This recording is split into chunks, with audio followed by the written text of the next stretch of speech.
આપણે આત્મા છીએ. આજે એ જ્ઞાન ભૂલાણું ભારત દેશમાં, એટલે જાતિવાદ કેટલો વધતો જાય છે. તમે જે જાતિમાં આપણે જન્મો એનું અભિમાન એટલું બધું વધતું જાય માણસને. હું આ એનાથી બધાથી પર થવું પડશે. એમ હાવ મૂળમાં જોવા જાય ને તો એક જ મનુના બધાય સંતાનો, એટલે એને માનવ કહેવામાં આવે. મનોહો અપત્યમિતિ માનવ. પછીથી નકરી ભાજ વાતની જાતિઓ, એમાં પેટા જાતિઓ, કેટલું કેટલું અભિમાન શરીરનું, આ જાતિનું, બીજું ત્રીજું આવ્યા જ કરે. આત્મજ્ઞાન વિના આ ચીજ નહીં બને. અને એટલા માટે એક વાત ચાણક્ય લખે કે આપદર્થે ધનમ રક્ષે. આપત્તિ કાળ આવે એના માટે માણસે ધનની રક્ષા કરવી જોઈએ, ધનનો સંગ્રહ કરવો જોઈએ.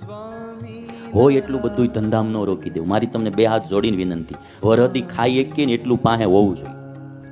સમજાય તમને આ વાત? આપદર્થે ધનમ રક્ષે. ગમે ત્યારે આપત્તિ કાળ આવી જાય, કઈ નક્કી નહીં, ખબર ન હોય એમ આવી જાય. આપણે સારું હાલતું ને એટલે આપણને